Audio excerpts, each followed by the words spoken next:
Good evening and welcome to the next OpenSinai.com class entitled Prayer of Allegiance, Loyalty, Democracy, and Citizenship in Jewish Ritual. I'm so glad you're here to join us on this lovely evening. Just a reminder of how to participate in the class, just a few easy steps.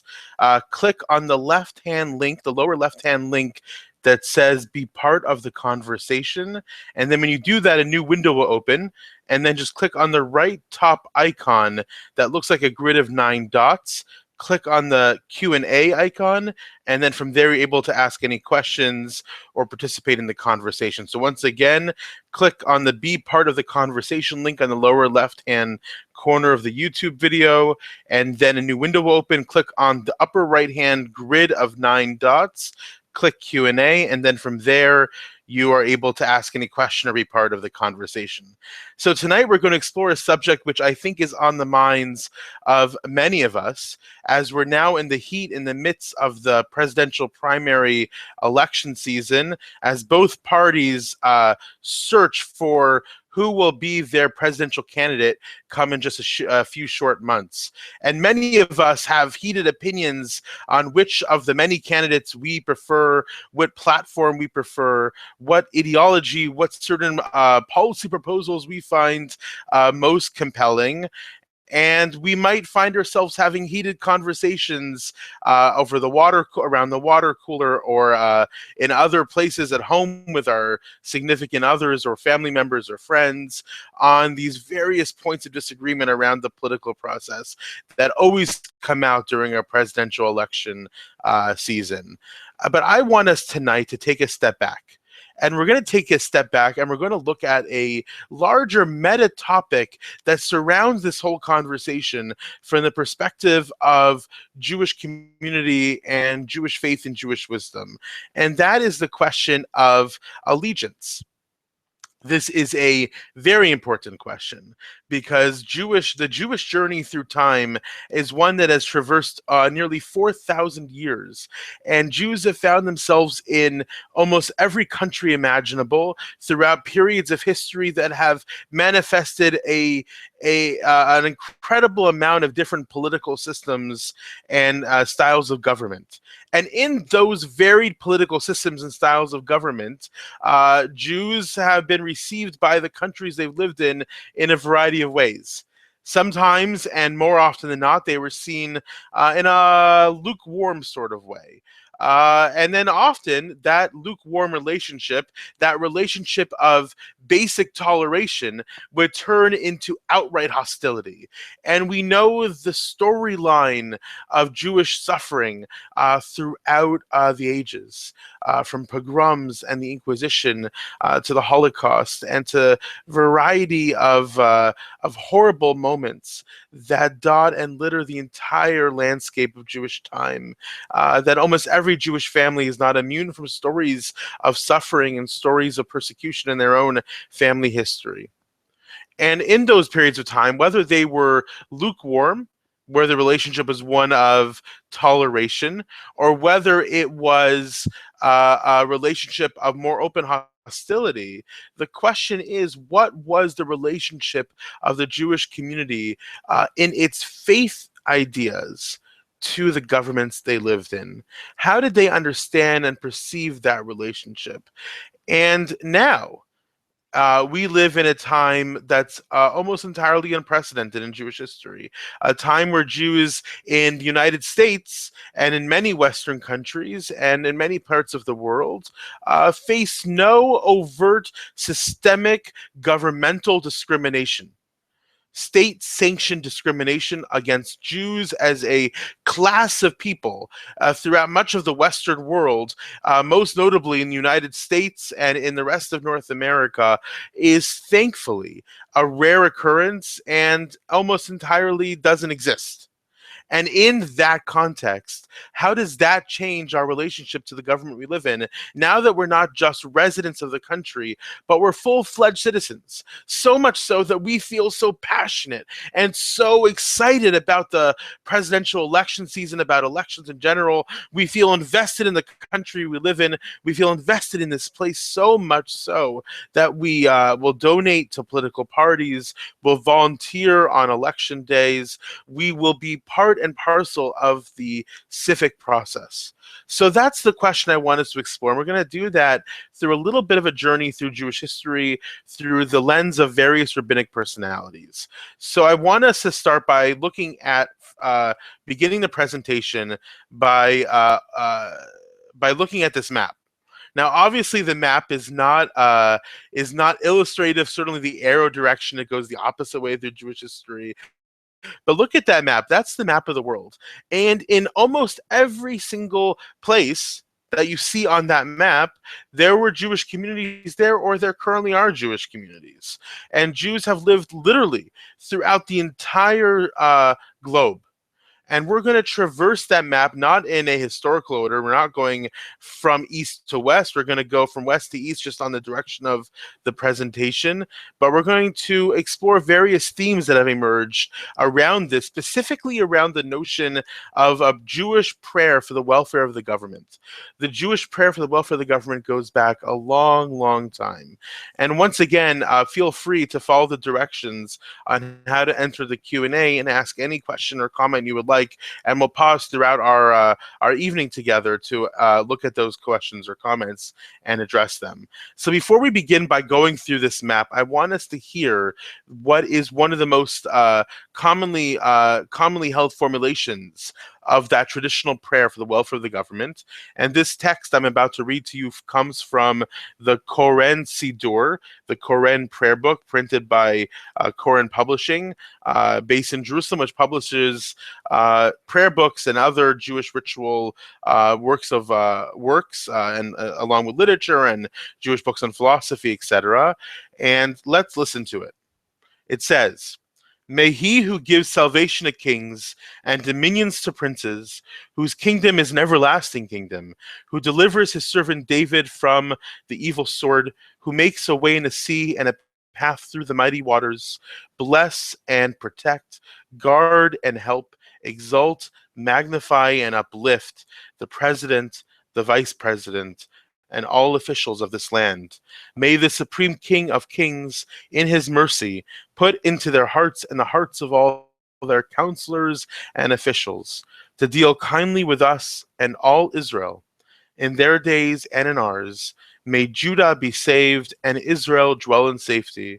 And may the Redeemer come to Zion. May this be his will, and let us say, Amen." So obviously, if you're in different parts of the world, for example, if you are in the United Kingdom, if you're in England, you will not be saying a prayer for the welfare of the president and the vice president. You'll be saying a prayer for the welfare of the monarch, in this case the Queen, and her government. And so too, throughout the world, Jews modify that prayer in Jewish communities throughout the world to reflect the governments they live in. And that prayer is traditionally said in synagogues every Shabbat, every Sabbath, and every holiday. So what's the reason for that prayer? So let's take a look by examining a very early source on this topic.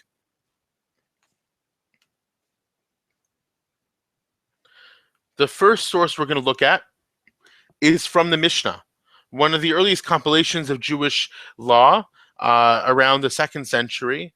And in the Mishnah and Tractate Avot, in the Ethics of the Fathers, as is so often translated in English, it is quoted as saying, Rabbi Hanina is quoted as saying that the deputy to the Kohanim, that's who he was, would say to pray for the welfare of the government, because without fear of it, a person would utterly consume their neighbor. So this text is giving us a rationale for why one should pray for the government. First of all, it says explicitly that one should pray. Not that one should do good for the government, or that one should be loyal to the government, or any other sort of action item, but the action here is specifically to pray for the welfare of the government. And why is that so? Because without government, without authority, a person would utterly consume their neighbor. What does that mean? A person would utterly consume their neighbor. Does it mean that we all become cannibals? That suddenly we are eating our neighbors literally? I don't believe so. I believe what that Mishnah is teaching is that without authority, without overriding governmental authority that we know is always there, that with a police and with other law enforcement agencies, with the ability to enforce the law, without those things, that the notion of the fittest prevail, that it's the survival of the fittest, becomes the rule of the land. And those who are weaker, whether they're weaker physically or they're weaker intellectually, or they have cognitive disabilities or physical disabilities, people who are without great means, people who are in other ways vulnerable, marginalized, or pushed to the corners of society, those people would have no ability to protect themselves. Those people would face almost certain abuse by their neighbors. And so Rabbi Hanina tells us that one must pray for the welfare of the government, because without it, then those in society who lack either the muscle and the brawn or the sheer manipulative intelligence to overtake their neighbors would be overtaken. So obviously this source text, which goes back a long time, in the context of the Roman Empire, obviously depicts the prayer for the welfare of the government, which is the earliest source text we have to discuss this idea, depicts it in a negative light. The formulation is in a negative language. Without fear of it, a person would consume their neighbor. Now, on the other side, one could say, if one looked at the other side of the coin, that because of the government, people are able to live in safety and security, that people who would otherwise be abused and treated poorly because of their place in life, because of resources or lack thereof, or because of their physical or cognitive or emotional, those people are protected and they're able to have the space to thrive. So one could see it in this way, as it's presented, as that without it, people will be consumed by their neighbor. But in the same light, with it, all people can thrive. So that's an earliest source text on this concept of prayer for the welfare of the government. If you have any questions or comments on that, once again, please submit them in the Q&A box, and you can do so by following the instructions on the right-hand side of your YouTube video on our OpenSinai.com web platform. So continuing on, we now skip many centuries, and we're going to take a look at a more modern source. This is from a rabbi named Rabbi Yisrael Lipschitz. Rabbi Yisrael Lipschitz was born in 1762 and passed away in the year 1860, and he's most known for writing the work Tiferet Yisrael. Tiferet Yisrael is a commentary, that work that he wrote, it's a commentary on the Mishnah. And when he looks at this Mishnah that we just read about praying for the welfare of the government, and he writes the following. And he was writing this in his home of Danzig in modern-day Poland, where he was the rabbi. And he writes, in truth, it does not say the peace of the king. It says the peace of the kingship. And why does it not specifically say the peace of the king? In order to include countries that are ruled by a majority consensus, like the elders in Rome in the early era, and like Switzerland in our times. Or alternatively, since Rabbi Hanina lived close to the time of the destruction, and then the Caesar was king and ruled over the land of Israel, and the name of kingship was inclusive of the entire kingship, including its leadership. He too was cognizant of this, because the peace of the leader depends on the success of every person in the government, and not just the kingship. So there's two different reasons here, but they are interrelated, they're connected. One is that it says the peace of the kingdom, of the kingship, in order to be inclusive of places that are ruled by majority, like the way that the elders in Rome ran Rome before it became run by the Caesars, or like Switzerland in the time that he lived in the early 1800s, which was run in fairly democratic means.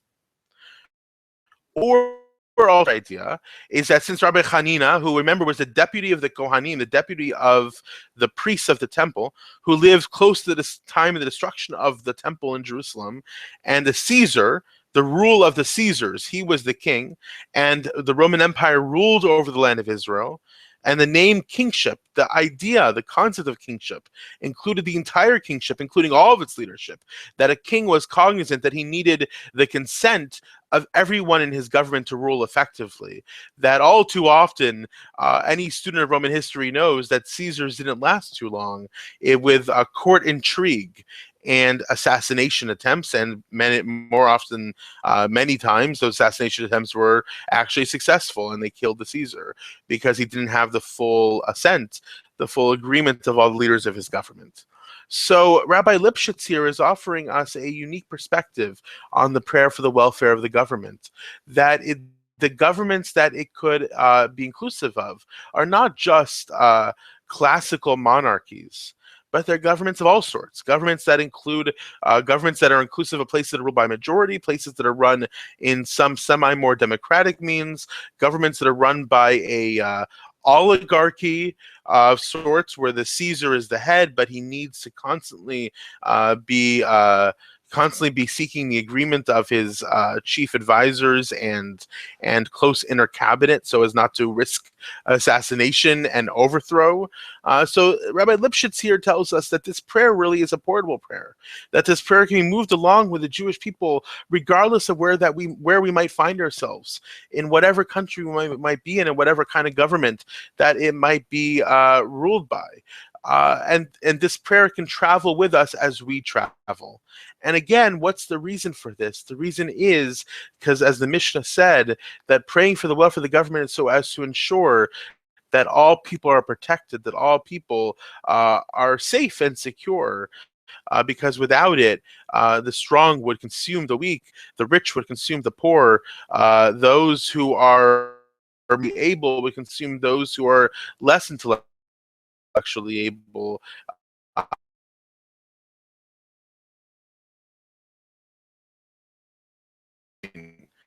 Let's take a look. No questions yet, but once again, if you do have a question, please raise it.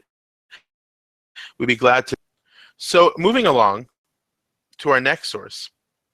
These are two different ideas from two different rabbis, but I presented them here together to show you a sense of the conversation, the discourse that surrounded the idea of praying for the welfare of the government and what that said about Jewish loyalty and what it said about Jewish ritual. And the first source is presented to you, source number A, from Rabbi Akiva Schlesinger, and the second is from Rabbi Shem Tov Gagin. Now, these two rabbis were very different personalities who lived in different places and who represented different communities. And just briefly, Rabbi Akiva Schlesinger was the rabbi of Pressburg, Hungary, which is now called Bratislava in the country of Slovakia.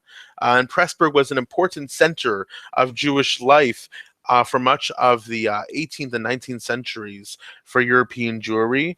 And he was a student of Rabbi Abraham Sofer, who himself was the son of Rabbi Moshe Sofer, who was the leading rabbi of Hungarian Jewry. And Rabbi Moshe Sofer is often credited with being the intellectual genius, with being the source of inspiration for a reaction to 19th century modernity that would be called ultra-orthodoxy, for lack of a better term, of Haredi or ultra-orthodox Jewry, which said that the world is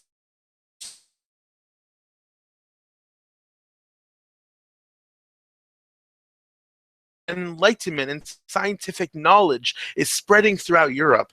And how do we react to that? And Rabbi Moshe Sofer and his son, Rabbi Avram Sofer, and his student, Rabbi Kiva Schlesinger, who's here on this source right in front of you, said the way to react to that is to close the wagons, to keep everything in, and to not let anything new in to our community in order to preserve and protect what we have because it's under assault. So that's Rabbi Kiva Schlesinger. Rabbi Shem Tov Gagin, in contrast, was born in 1884, passed away in 1953, and he was a British Sephardic rabbi, not Ashkenazic, but Sephardic, and he was the great-grandson of Rabbi Chaim Avraham Gagin, who was, and you might not know about this period in Jewish history and this particular aspect of it, but his great-grandfather was the first of what was called Chacham Bashi. Chacham Bashi was the position of chief rabbi of the land of Israel during the time of the Ottoman Empire. When the Ottoman Empire, one of the great empires of the modern period, which had a region, a domain that spread over so much of the world, when it ran and controlled the land of Israel, it appointed chief rabbis, and they were called Chacham Bashi. And Rabbi Chaim Avram Gagin, his great-grandfather, was the first of those chief rabbis under the Ottomans. And Rabbi Shem Tov Gagin, his chief work, his most important contribution to Jewish scholarship, was a book by the name of Keter Shem Tov. Right, his name was Shem Tov, Keter Shem Tov, the crown of Shem Tov, which examined in great detail the differences between Eastern and Western Sephardim, between Sephardim from Middle Eastern countries and Sephardim Western Europe, like Amsterdam and the like, and between Ashkenazim. So those are the two personalities. So Rabbi Kiva Schlesinger writes, and he asks the question, should we say the prayer for the welfare of the government in Hebrew or in German? So what's the question there? Why would that be a question? Well, this is predicated on the idea, it's based on the assumption that Jewish prayer, when it is at its most authentic, is prayed in the language of the Jewish people, which is Hebrew. And if a prayer is said in the language of the country one is living in the vernacular, that prayer is clearly meant to be heard by human ear, not by divine ears. In other words, the prayer, if it's said in the vernacular, is the assumption here is meant to be heard by the governmental authorities to attest to Jewish loyalty. So if we go all the way back to that Mishnah, what we started with, where the root of the prayer for the government is to pray for a place where people are safe and secure, the Rabbi Schlesinger is casting the light of what this prayer in the undertones. He's revealing to us the undertones of this prayer, that there was an element of proof in this prayer, an element of Jewish loyalty, because oftentimes, in so many situations and circumstances, Jews were accused of not being fully loyal to the places they lived in. And this predated the establishment of a political Jewish state of Israel in 1948, because Jews maintained a separate culture in the countries they lived in, because they spoke their own languages,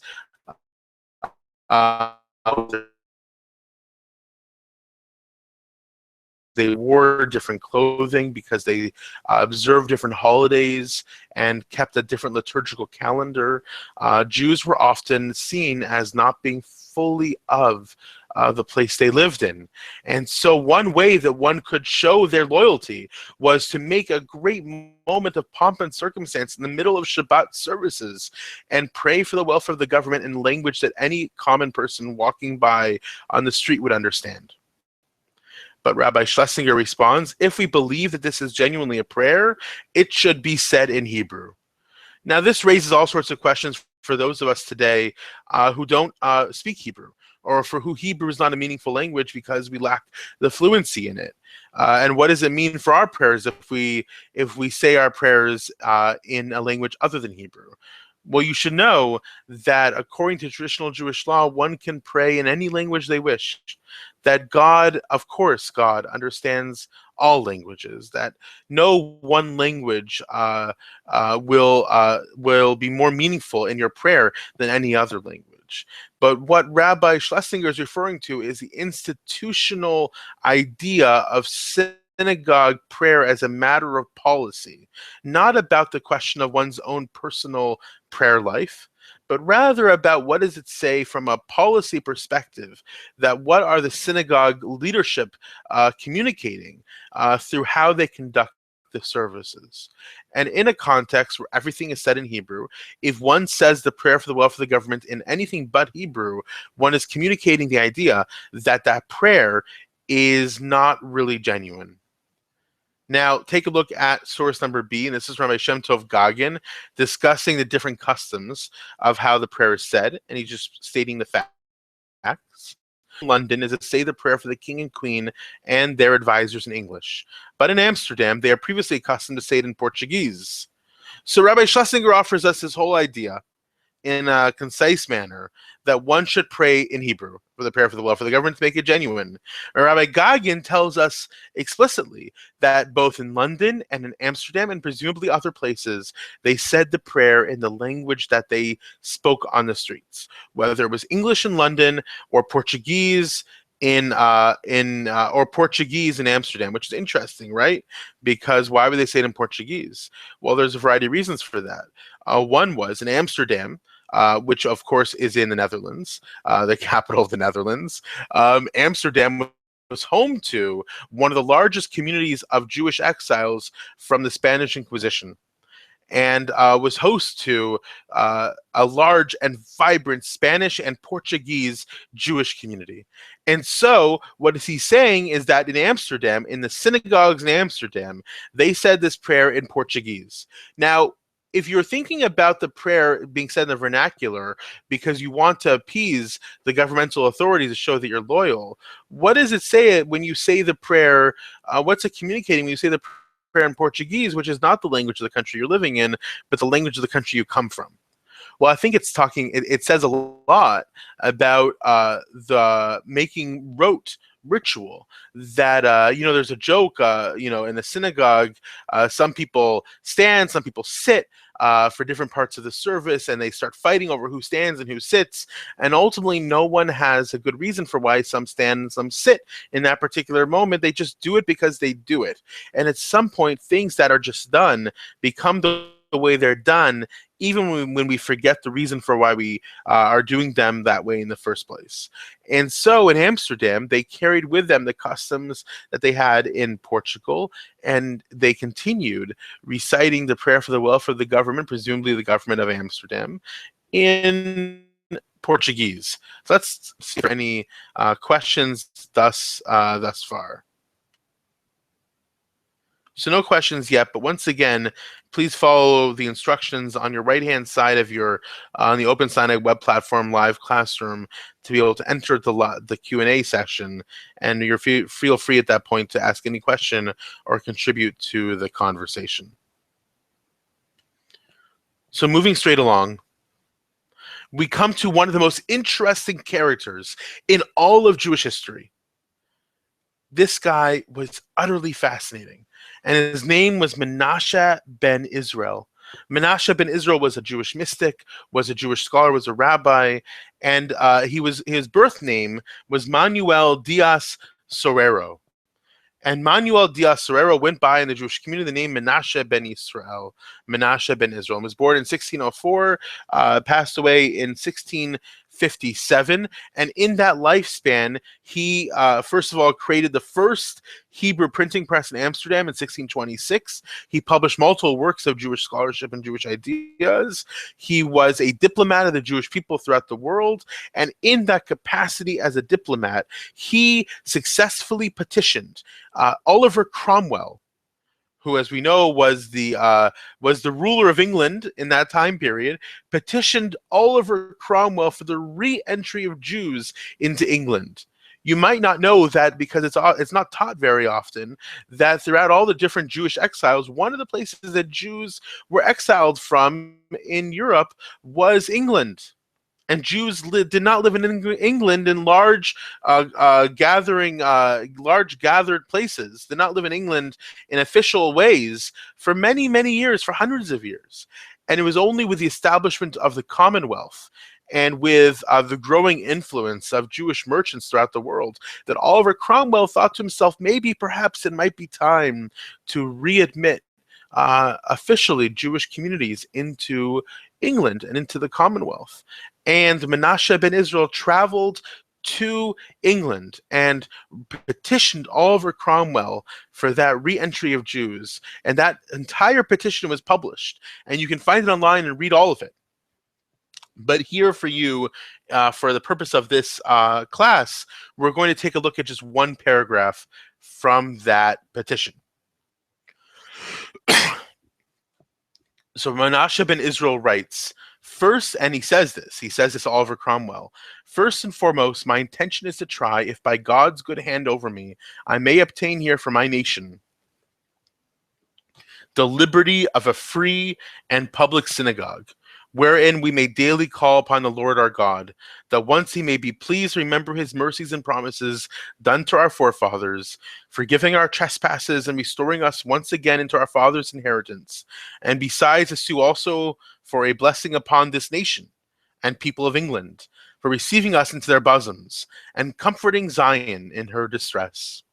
So Menashe ben Israel presents to Oliver Cromwell the idea that they should allow the re-entry of Jews into England, and in that re-entry they should allow the establishment of a synagogue and the establishment of synagogues throughout the country.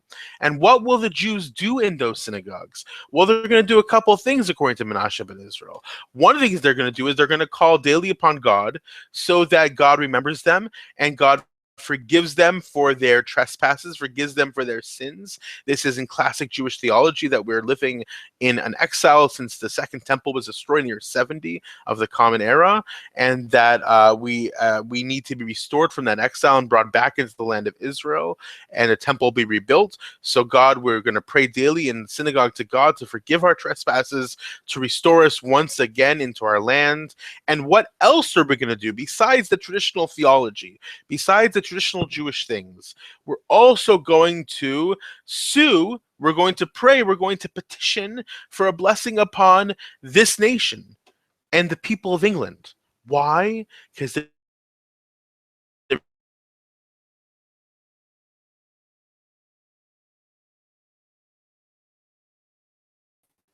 so Oliver Cromwell makes an explicit reference to the fact that if you let Jews back into your country, if you let them in officially and let them officially reestablish synagogues throughout England, then you know what Jews are doing in those synagogues? They're going to be praying for you and praying for this country and praying for its people, because that people and that country and you showed mercy to the nation of Israel, to the Jewish people, and by so doing, you will receive blessing. You will receive a share of blessing, of bounty, for giving comfort to the Jewish people in its distress. And this petition, this idea worked. It successfully enabled Jewish communities to be reestablished in England. And as we know, up until this very day in 2016, there are thriving, wonderful Jewish communities throughout England, centers of Jewish life in London, in Manchester, in other places throughout England and throughout the United Kingdom, in Scotland, and in the Commonwealth in Ireland, and other places throughout England, and of course in Canada, which is a member of the Commonwealth of the United Kingdom. There are Jewish communities throughout the lands of England. And this is because of this individual, Menashe ben Israel, one of the most eloquent diplomats of the Jewish people of that era, who promised Oliver Cromwell that if Jews were let back into the country, they would pray for the welfare of the country because the country showed mercy on the Jews.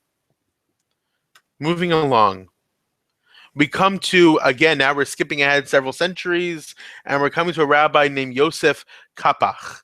Yosef Kapach was born in 1917, and he passed away in the year 2000.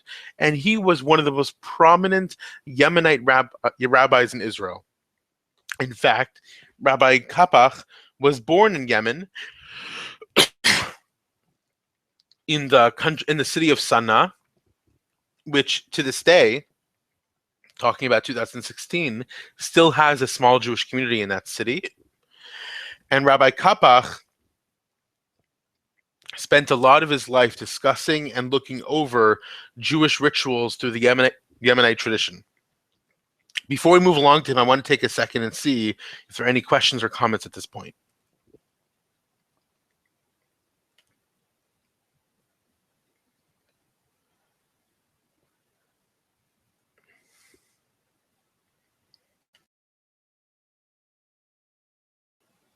So there's no questions or comments yet, but feel free to join in whenever you would like.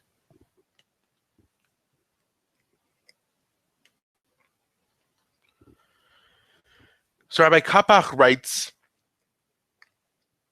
discussing this prayer, the idea of praying for the welfare of the government, that we had seen in our previous sources, this prayer was discussed in London, in Amsterdam, in Hungary, in Poland, and many other places in Switzerland, in Rome, ancient Roman Empire. But Rabbi Kapach notes that this prayer is not found at all within the liturgy of Yemenite Jews throughout all of Yemenite Jewish history. And Yemenite Jewish history spans all the way back to the time of the first Jewish temple, going hundreds of years before the destruction of the second temple, all the way back to the Babylonian exile of the Jews by the emperor of Babylon, by the ruler of Babylon, Nebuchadnezzar. So this is an ancient Jewish community. And he says the prayer is not found at all within the liturgy of Yemenite Jews throughout all of Yemenite Jewish history. And why? Because the Jewish community in Yemen had such a good relationship with their Arab neighbors that it was never necessary to verbally pray publicly for the welfare of the state. So what is Rabbi Kapach doing? He is casting this prayer entirely in the light of keeping up good relations with the government one lives in. That it's not about praying for a country that maintains safety for all people, regardless of their ability to protect themselves. It's not about loyalty. It's not about showing one sense of allegiance. It's about letting people know that the Jews in that country are not disloyal. Are not disloyal to the country they live in. That they're not actively attempting to destroy the country they're living in. But that's not the case, he writes, in Yemen, because throughout Jewish history in Yemen, the Jews and the Arabs in Yemen lived so well together that there was never needed to be said publicly in Yemenite synagogues. So here we see an example through the lens of Rabbi Kapach where this prayer is being casted in a very negative light. That it's entirely for political reasons, entirely for diplomatic reasons, to send a certain message, to communicate a certain idea to both the common people who might overhear it and to the government authorities who are probably listening in on the synagogue services throughout Jewish history. And as we saw before in this class, there are definitely undertones of that. There definitely that comes out, especially when we examine whether the prayer should be said in Hebrew or in the vernacular. But nonetheless, I would argue that this is not the only thread for why the prayer was said throughout Jewish history. And Rabbi Kapach here is choosing to hone in on just that one idea in order to demonstrate why the prayer did not make it into the liturgy of Yemenite Jews. So to end our class, I want us to look at some examples throughout history where this prayer became of special note. The first one is during the War of the Fifth Coalition in the year 1809, when there was the Austrian and British empires against Napoleon's French army. And the Jewish community in Austro-Hungary, was quite large, was quite established, was influential. That Jewish community in Austro-Hungary gathered in special assemblies to pray for the welfare of the government. And this comes from the journal of Rabbi Moshe Sofer, who, as we mentioned before, was really the intellectual father of what we now term, and not so accurately term, but term ultra-Orthodox or Haredi Jewry in Hungary. So here you see the Jewish community coming to pray for the welfare of its government, which was under assault in this war in the Fifth Coalition, and they came together out of a sense of loyalty to the government to pray for it. Source number 2 is an example of this prayer with a twist. And it sounds very similar to the prayer we read in the beginning of the class, but with a very, very different twist.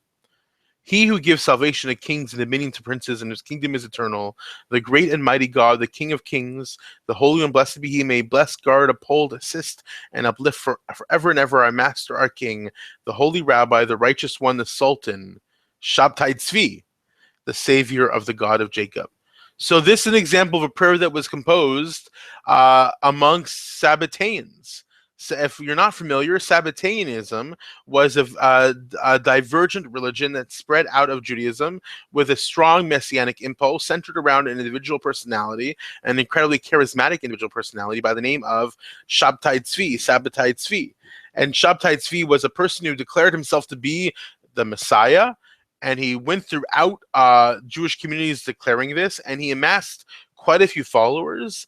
And here in the Sabbatean synagogues, they would pray for the welfare of not.